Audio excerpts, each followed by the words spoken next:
Okay, so yeah, during your working years, think about it. We are just, paying the bills, taking care of our family, and saving for retirement.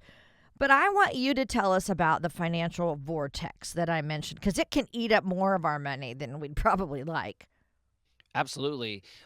Debt before retirement, if you do have some debt that is not tied to a mortgage, that can be a financial vortex for your cash flow in retirement. College savings, I even saw it recently for a spouse or a family just of late that still had college savings for the spouse that had went back to work to get a master's or doctorate, Oh. or their children's college savings. But this one is more insidious. It's caregiving.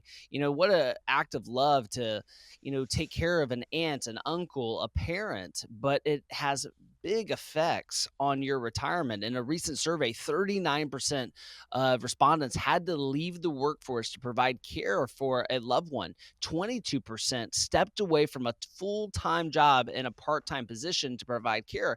And so again, the sad part is you're out of an act of love trying to take care of a loved one, but it actually is going to potentially delay your retirement by 5, 10 years. I actually have one client who retired over a decade ago. Her mother is now into her late 90s, about to turn 100, and she's Oh, been taking care of her for over 2 decades. what? And so her retirement is becoming smaller and smaller, which again she doesn't regret, but again she is not able to enjoy the retirement that she thought she would and do the traveling she thought she would because she's taking care of a loved one. And so that's why it's so important that you have your long-term care situation figured out, and sometimes even your parents too. Yeah, that's such a good point. I have a high school friend who did the exact same thing, got out of the workforce.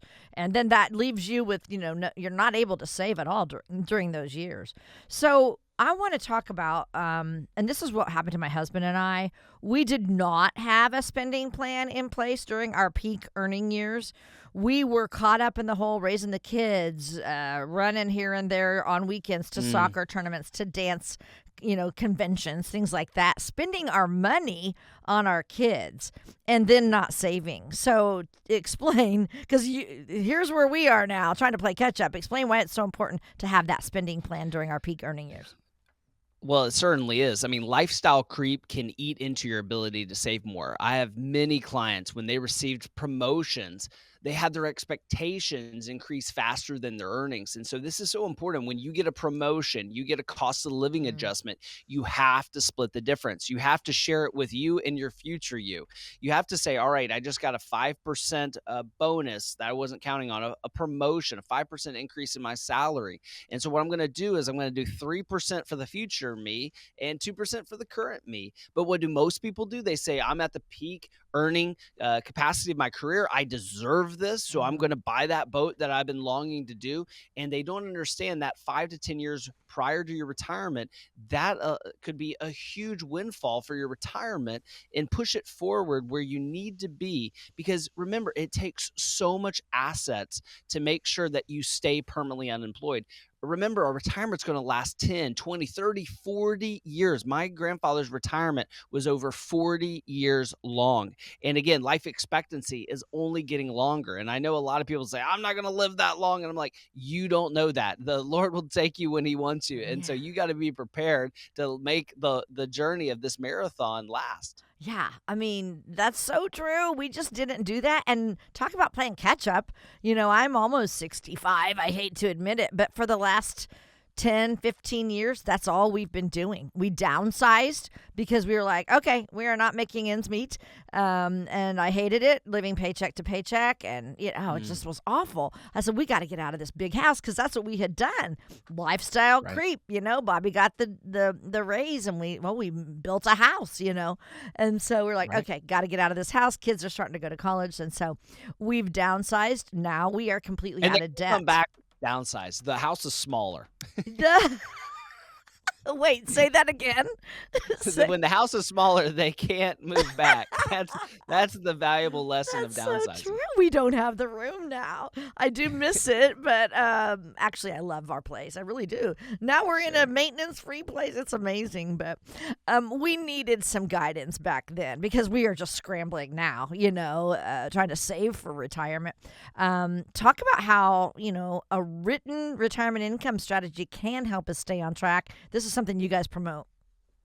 Absolutely. I mean, it's imperative. It's like running a race that's probably a marathon, but not deciding what your pace is when you start running. I don't know a lot about running. I'm more of a rower because I don't like to be running unless I'm chased by something.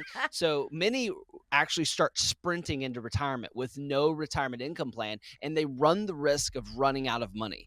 But those who actually do the complete opposite, those who set their spending pace so slow with no retirement income plan, run the risk of missing out on great experiences.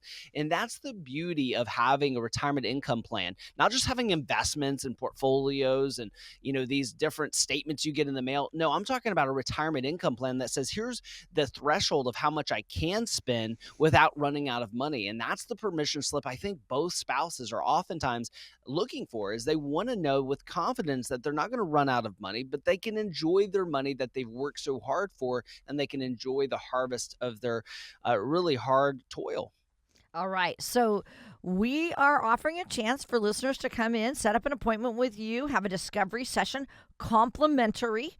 So here's the phone number 800-848-8768. You can also text the word SWAN if you're one person who likes to text like me.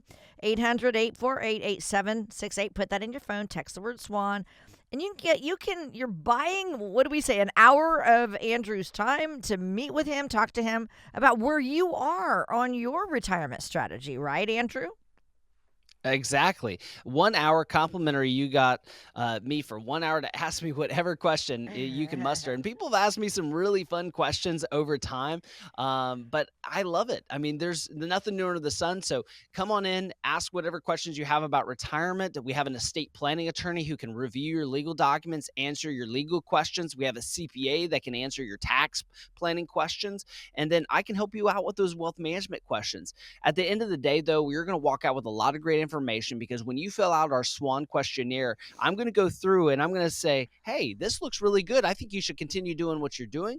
Or no, there's some changes that must be made so that you can be on the right track for retirement. And these tweaks can really add up to make sure that you have the retirement that you dreamed of. So give us a call at 1-800-848-8768. That's 1-800-848-8768. And remember the website, swan with a dash, a hyphen, capital.com, swan-capital.com. And you're listening to What Your Money Would Say with Andrew McNair of Swan Capital. So happy to have you along with us.